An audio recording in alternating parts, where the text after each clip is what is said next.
je suis choisie, l'amour même, l'amour du Père circule aux confins de la terre et dans les cœurs et dans mon cœur, parce que l'amour m'aime, je deviens l'amour, parce que l'amour m'aime, je deviens l'amour.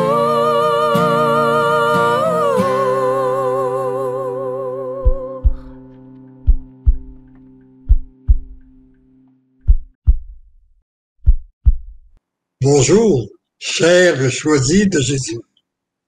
Je suis très heureux de vous retrouver après cette période de vacances. J'espère que de votre côté, vous avez passé un bon séjour de vacances et que cette période de vacances vous a permis de vous approcher davantage de votre Dieu. Pour moi, être véritablement en vacances, c'est ça. C'est se couper des pensées du monde pour être près de notre Dieu. Alors, j'espère que vous avez tous passé une très belle période, que vous vous êtes rapprochés de Dieu. Moi, de mon côté, je vais prendre un peu de temps avant d'aborder les autres sujets que je vais aborder avec vous, de vous raconter une expérience que j'ai vécue. Peut-être qu'il y en a qui en ont entendu parler.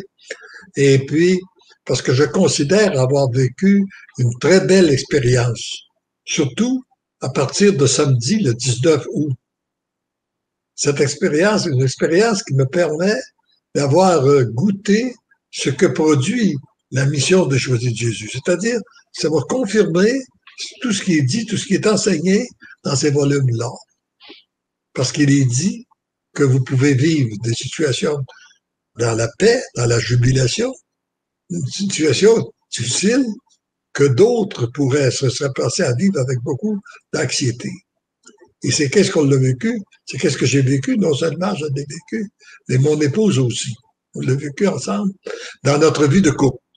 Et imaginez que samedi, le 19 août, au matin, j'ai fait une AVC. Et tout à coup, j'ai pu être transporté à l'hôpital.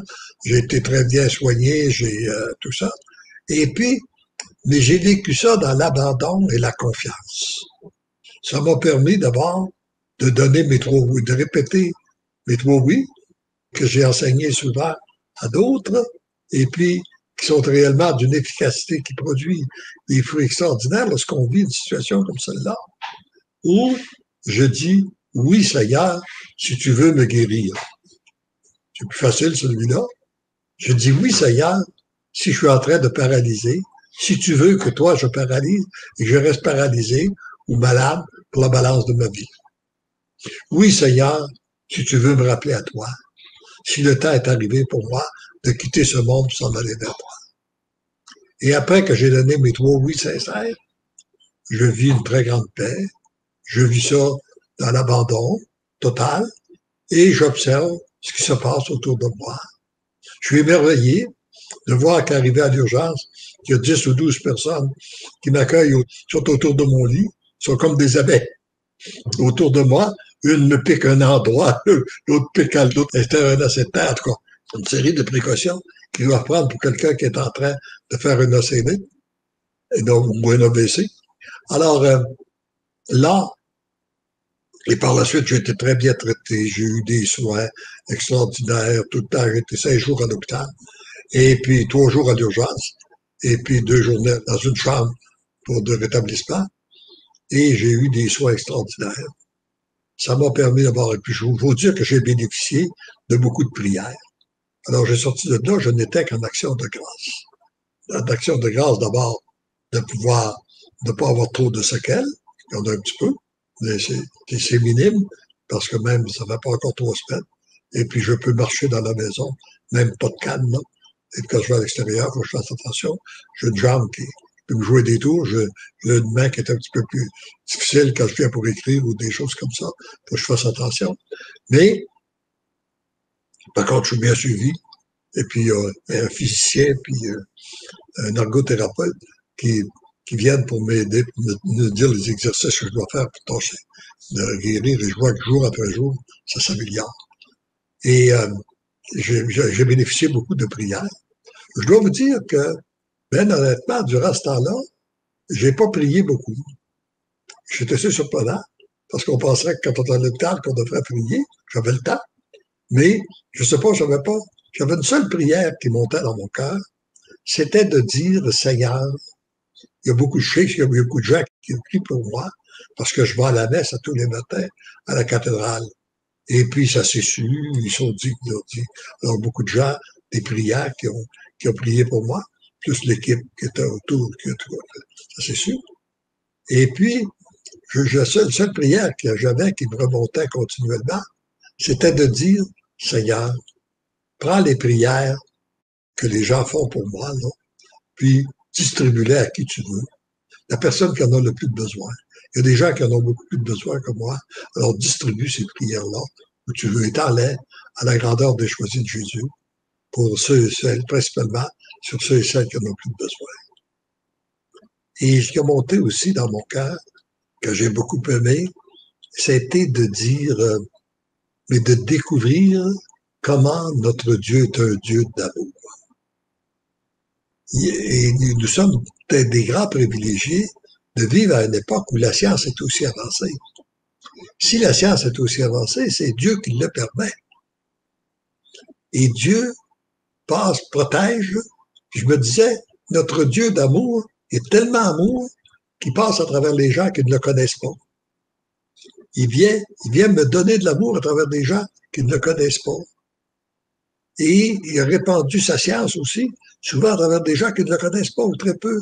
Ils pensent que ce sont eux qui se font arriver, mais en réalité, c'est Dieu qui permet l'évolution de la science. C'est Dieu qui permet que ces gens-là répandent son amour, les aider, les protéger. C'est sûr que si on le connaît, c'est encore mieux, si on le reconnaît. Et moi, je me disais, eh bien, je veux que la balance de ma vie serve, les jours qui me restent, je veux qu'ils servent à faire connaître et aimer notre Dieu d'amour. Son amour est tellement grand qu'on ne peut pas remplacer. Il faut juste commencer à le découvrir. Et souvent, malheureusement, c'est qu'on le découvre tard dans notre vie. On peut prier pour que les jeunes le découvrent. Actuellement, il y a beaucoup de souffrance dans notre monde. Pourquoi? Parce qu'on tente de construire un monde sans Dieu. Et ce qui occasionne beaucoup de souffrance, le mal de l'âme qui éclate un peu partout. Alors, on a besoin de faire connaître un Dieu d'amour, puis c'est un Dieu guérisseur. C'est lui qui vient guérir, c'est lui qui nous donne la force, c'est lui tout ça. Alors ça, ce sont les pensées qui m'ont habité et qui m'habitent encore et qui vont continuer à m'habiter pour la balance de mes jours. Nous avons un Dieu d'amour que nous avons travaillé à le faire connaître, à le faire aimer. L'autre point qui m'est apparu aussi, c'est une petite confirmation que quand j'avais écrit le livre pour le bonheur de vieillir, alors que j'avais 78 ans, ça fait 11 ans, j'avais dit, ce que je constate, c'est qu'est-ce qu'on a cultivé arrive à maturité à la fin de notre vie. Et j'ai pu avoir la confirmation que ça. Et oui, parce que ça fait déjà plusieurs années qu'Élisabeth et moi, nous nous entraînons à donner notre oui au Seigneur, d'un oui total, sans condition, à faire que sa volonté se fasse, et puis qu'on puisse vivre dans l'abandon et la confiance, qu'on puisse le regarder. Et là, j'arrive à une période difficile où ça me permet de vivre, d'expérimenter cette confiance-là.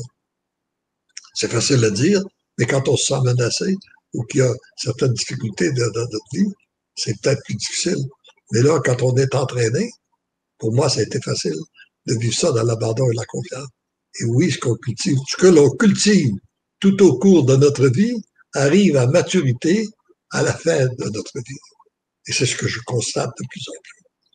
Maintenant, ça va bien aussi avec la pensée de ce jour, qu'on peut peut-être vous passer, qui dit d'accepter de se laisser conduire sans savoir où il va. Trop souvent, nous voulons savoir où va notre Dieu, c'est-à-dire où nous allons, où il veut nous conduire. Et on n'a pas besoin de ça, on n'a pas besoin de le savoir. On a juste besoin de nous laisser conduire par lui, parce que c'est un Dieu d'amour. Est-ce qu'on peut la faire apparaître dans la... Alors, mon enfant, avance dans la foi pure. Ne cherche pas à comprendre où je te conduis. Pour toi, une seule chose est importante, te laisser conduire, te laisser maîtriser par mon amour. Demeure bien à l'écoute des gens que je mets sur ta route et à celle de mes inspirations. Comme je t'aime, mon cœur est brûlant d'amour pour toi. Ça résonne encore. Et maintenant, j'ai l'intention de reprendre, je veux recommencer, continuer à expliquer les 33 règles de vie pour le bonheur. Par contre, comme ça fait un petit bout de temps et qu'on a peut-être à se replacer, je voudrais, aujourd'hui, je vais tout simplement vous redonner l'historique de ces pensées, les 33 règles de vie. C'est que j'ai été interpellé par une tierce personne à aller à Saint-Benoît-du-Lac, prendre quelque temps dans le recueillement, et puis la personne m'avait dit, dans le silence, je parlerai à ton cœur. Elle a dit, c'est à Saint-Benoît que vous devez aller. Alors, nous autres, on a une maison qui s'appelle Saint-Benoît, là, et qui est pour les pères bénédictins. Alors, je me suis retiré là. Et quand je me suis retiré, je me suis trouvé seul dans ma chambre. C'est tranquille. Bon, j'ai dit, qu'est-ce que je fais? Ah, ben, j'ai dit, je vais lire les règles de Saint-Benoît. Ça fait longtemps que je les ai déjà lues, mais ça fait longtemps. Je vais relire ça. Et puis, dès que j'ai commencé à les lire, je me disais, il y a des belles choses là-dedans, mais ça a été écrit dans le but de faire des moines. Et puis, il y a des choses que, naturellement, ça date du 5e siècle. Alors, et là, je me dis que le monde a besoin, c'est pour le dire des laïcs, c'est beau ce qu'il a écrit pour les moines. On aurait besoin des règles de vie qui s'appliquent à tout le monde, aux laïcs, et même à ceux qui ne pratiquent pas. Et là, dans l'espace de peu de temps, je me suis mis à écrire. J'ai écrit les 33 règles de vie. Alors, on va les repasser rapidement, juste pour se resituer où on est rendu, parce qu'on est rendu à la règle 23, là. On en a passé 22 ensemble. Il nous en reste 10 à faire pour voir. Alors, dans la première règle, c'est qu'on a besoin, on pourrait dire accepte ça. D'abord, chacun des règles, on pourrait dire accepte. Ça va t'aider. Enfin que, il est important aussi, comme je dis, qu'on les règles de ces vies-là, de ces règles de vie-là, qu'on les lise, qu'on les médite en se coupant des pensées du monde. Parce que c'est qu'est-ce que nous enseigne la parole de Dieu d'ailleurs. Quand on se laisse continuellement influencer par la pensée du monde, on vit les mêmes souffrances de tout le monde. Alors, nous autres, on se dirige vers un monde nouveau. On a des nouvelles façons de penser, on a de nouvelles façons d'agir, on a de nouvelles façons d'être. Et pour ça, pour construire un monde nouveau. Et ça doit être basé sur les enseignements de Jésus. Et là, il y a des règles de vie. Et pour nous aider à les comprendre, alors voici, nous les repassons. Dans la première règle, c'est que accepte que Dieu t'a créé. Après ça, dans la deuxième règle, un jour, tu vas retourner à lui. Vis en harmonie avec lui. Tu as une mission sur cette terre. Ça, il n'y a pas juste moi qui a une mission, c'est vous autres aussi, là, tout le monde. Tu es unique. Il n'y a que toi qui peux l'accomplir. Ton passage sur cette terre est important. Il peut contribuer à bâtir un monde meilleur. Ou l'inverse. En devenant meilleur, tu contribues à bâtir un monde meilleur. Seul ton Créateur peut te rendre meilleur. On peut s'essayer par nous-mêmes, mais c'est le Créateur qui le fait. Il attend toujours ton oui avant d'agir en toi. C'est par amour que tu as été créé. Ta raison d'être est de devenir l'amour. Ta mission est de donner de l'amour aux autres. Voyez-vous, on reçoit l'amour, se laisse transporter par l'amour, puis on donne de l'amour aux autres. La véritable source de l'amour, c'est Dieu. Faut le savoir. Pour devenir un être d'amour, il faut s'alimenter à ce qui est amour. Et la véritable source de l'amour, c'est ton Créateur. Il est important que tu deviennes un intime avec lui. Il est la source à laquelle tu dois t'alimenter. Il veut que son amour passe à travers toi pour rejoindre les autres. Oui, comme notre rôle est important. Accueille Jésus comme ton sauveur. Demande à Marie de te conduire dans le cœur de Jésus. Sollicite la communion des saints et saintes pour intercéder pour toi. Fais appel aux saints anges pour qu'ils t'accompagnent.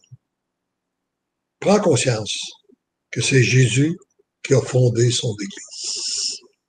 Dans les règles que nous avons passées, et notre Église, c'est pas n'importe quelle Église, c'est pas n'importe quoi, là. C'est Jésus lui-même, c'est Dieu lui-même qui l'a fondé. Et puis la prochaine fois, la semaine prochaine, nous verrons la règle 23. Lorsqu'il est venu sur cette terre, il nous a donné ce dont nous avons besoin pour devenir des êtres d'amour. Alors, c'est ce qu'on verra. La semaine prochaine, on élaborera là-dessus. La semaine prochaine. D'ici là, je vous souhaite une heureuse semaine. Pratiquez l'abandon et la confiance entre les mains du Seigneur. Comme moi, vous serez témoin de l'agir de Dieu en vous, autour de vous, puis à travers vous. Et disons-lui, parce que l'amour nous aime, nous devenons l'amour. Parce que l'amour nous aime, nous devenons l'amour. Parce que l'amour nous aime, nous devenons l'amour. Amen. Bonne semaine. Je suis choisi, l'amour même, l'amour du Père circule aux confins de la terre et dans les cœurs et dans mon cœur, parce que l'amour m'aime, je deviens